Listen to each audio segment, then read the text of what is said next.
No lo esperábamos y ahora nuestro único objetivo es protegernos de un enemigo invisible que ha causado una crisis mundial. Y en consiguiente será perdurable en los últimos 2 años, por lo menos hasta que se encuentre la anhelada vacuna. Pero dentro de este acontecimiento global en el que estamos inmersos, nos queda sobrellevar todas las dificultades para poder vivir. En varios países del mundo se han implementado diversas medidas para evitar la expansión del coronavirus. Sin embargo, estas acciones han sido más efectivas en algunas naciones, mientras que en otras no. En diciembre del 2019 empezaron a registrarse en la ciudad china de Wuhan casos de una neumonía de causa desconocida. Un mes después, la Organización Mundial de la Salud confirma que se trata de un nuevo tipo de coronavirus llamado COVID-19. En medio del debate, los países del mundo, a la vista de la expansión tan rápida del virus, comenzaron a abocarse en establecer acciones drásticas para evitar el temible virus, comenzando por cerrar los aeropuertos, estaciones de trenes, tiendas, restaurantes y decretar el aislamiento social obligatorio. Desde el 20 de marzo, que la Organización Mundial de la Salud declaró el coronavirus como pandemia mundial, hasta la actualidad no se visualiza un panorama alentador, sino al contrario, la crisis agudiza con el paso de los días y los casos de COVID-19 siguen en aumento. Wuhan, la ciudad en China donde empezó el brote del coronavirus, con 11 millones de personas, después de más de 2 meses de aislamiento total. Las autoridades relajaron paulatinamente los controles a partir del 8 de abril. La tecnología innovadora de esta metrópolis ayudó a regularizar el índice de contagios. Cámaras de reconocimiento facial que controlan la temperatura de las personas y drones supervisan que se cumpla con la cuarentena. El sofisticado sistema de vigilancia ha demostrado ser eficaz durante la pandemia. El proceso comienza con la tarjeta de identidad nacional. La piden para todo. Los datos de localización de los teléfonos se utilizan para rastrear los movimientos de las personas y obligarlas a estar en su residencia. Si se niegan, las autoridades reciben una alerta.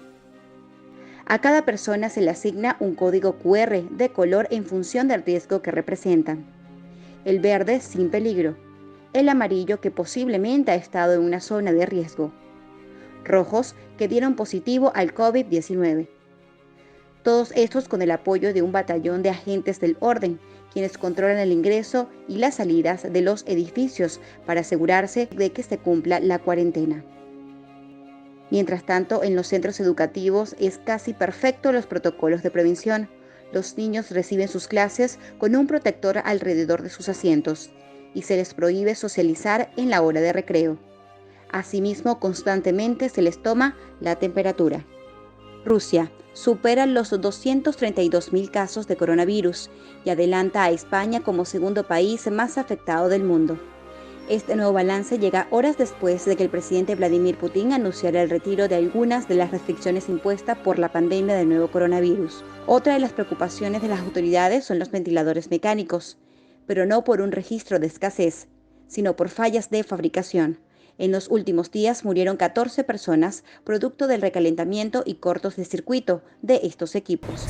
Evacuamos a 15 personas, pero desafortunadamente no pudimos salvar a 5 de ellas. Preliminarmente, y esta información debe confirmarse, hay sospechas de que el incendio fue causado por un respirador mecánico.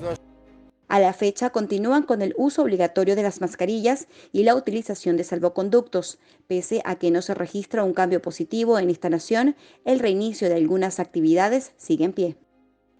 España. Este país ha sido uno de los primeros en encender las alarmas ante la gran cantidad de contagios, pero su accionar no fue tan rápida y decisiva.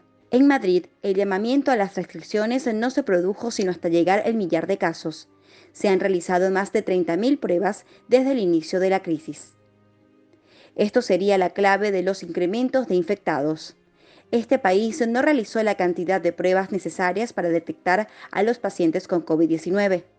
De igual forma, se implementó el aislamiento social y se cerraron los centros educativos y se recomendó el teletrabajo. En Italia, el 9 de marzo ya era demasiado tarde. Para esa fecha ya habían 400 muertes y los contagios eran muy difíciles de rastrear. Además, el distanciamiento social se tomó de manera gradual. Primero se cerraron los colegios, pero muchas fábricas y empresas siguen trabajando. Por eso el contagio continuó también rápidamente y sobre todo en Lombardía, al norte del país. Por ser una región muy densa y productiva y pues fue difícil paralizar todo. El alto nivel de mortalidad que ha tenido Italia lo asocian con el hecho que es una de las poblaciones más longevas del mundo. Estados Unidos sigue siendo el país que arroja las peores cifras. Según los expertos, las cifras alarmantes de Estados Unidos son por varios factores. El primero fue la respuesta tardía a esta emergencia. Mientras que en otros países la propagación peligrosa del COVID-19 era más evidente. El presidente Donald Trump insistía en que el virus iba a desaparecer como si se tratara de un milagro. Fue sino hasta mediados de marzo que el mandatario reconoció la gravedad de la situación y lanzó medidas más estrictas para combatir la pandemia. Un segundo factor es que la medida de las respuestas de la enfermedad no se aplicó en todos los estados. Uno de los más afectados es Nueva York.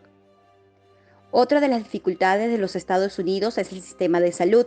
Pese a ser uno de los países más ricos, no cuenta con una cobertura sanitaria universal. Se basa principalmente en seguros privados. A esto se le suma la descoordinación de la distribución de las pruebas de detección. Brasil es también el más afectado de América Latina. Su presidente Jair Bolsonaro ha optado por minimizar los efectos de la pandemia y animar a la gente a seguir trabajando. En un clima de crispación política, la expansión de la pandemia sigue en aumento, mientras Bolsonaro presiona a los gobernadores y alcaldes para abogar por el retorno de la actividad económica y asumiendo este virus como una gripecita. O vírus chegou, está sendo enfrentado por nós e brevemente passará. Nossa vida tem que continuar. Os empregos devem ser mantidos. O sustento das famílias deve ser preservado. Devemos, sim, voltar à normalidade. Perú, el primer país en América Latina en decretar una cuarentena general para evitar la expansión del coronavirus. El gobierno de Martín Vizcarra decidió poner en marcha diferentes estrategias económicas para ayudar al pueblo peruano. Entre ellos, ha otorgado bonos extraordinarios a la población vulnerable, a los profesionales de la salud y agentes policiales. Uno de los factores que ha perjudicado el plan de restricciones es el sector informal, que representa más del 77% de la fuerza laboral, lo que ha disparado los contagios. Esto conllevó a la intervención de los mercados para hacer más pruebas de descarte y por ser focos infecciosos. El sistema de salud también colapsó totalmente. Tanto es la crisis sanitaria que mostraban los cadáveres en los hospitales en el norte del país como protesta por falta de insumos médicos.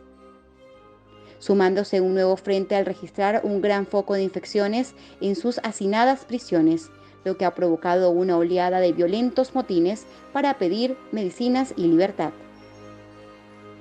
El gobierno en medio de la pandemia se ha mostrado optimista y aún espera el descenso de los casos. Sin embargo, ya ha comenzado a relajar las restricciones en el sector minero y el servicio de restaurantes como delivery y transporte. En Ecuador, la pandemia del coronavirus mostró su rostro más desgarrador en las calles de Guayaquil, en donde acumulaban por centenares los muertos en las viviendas, sin poder tener una cristiana sepultura. Para contener la propagación del virus, el gobierno decretó el estado de excepción, cerró las fronteras y posteriormente las autoridades solo permitieron vuelos humanitarios para la repatriación de extranjeros y de ecuatorianos.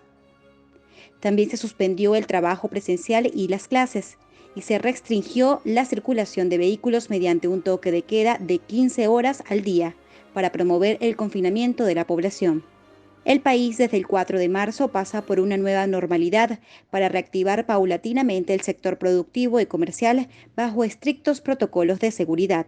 Venezuela ha sido uno de los últimos países de América Latina en reportar casos de infección por el coronavirus.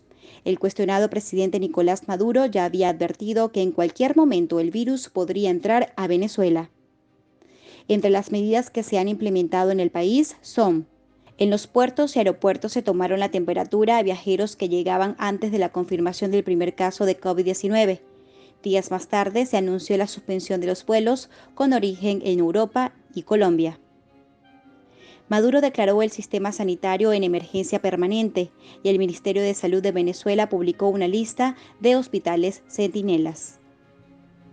Mientras tanto, Juan Guaidó, presidente de la Asamblea Nacional de Venezuela y reconocido como presidente interino por más de 50 países, aseguró que las autoridades no tienen ninguna credibilidad en medio de esta pandemia. Indicó que en dictadura los hospitales no pueden surtir agua y esto se le suma al desabastecimiento de gasolina, pese a ser el país con las mayores reservas de petróleo. Venezuela afronta el coronavirus con una gran opacidad epidemiológica, en la que resulta una reducida capacidad para verificar los contagios.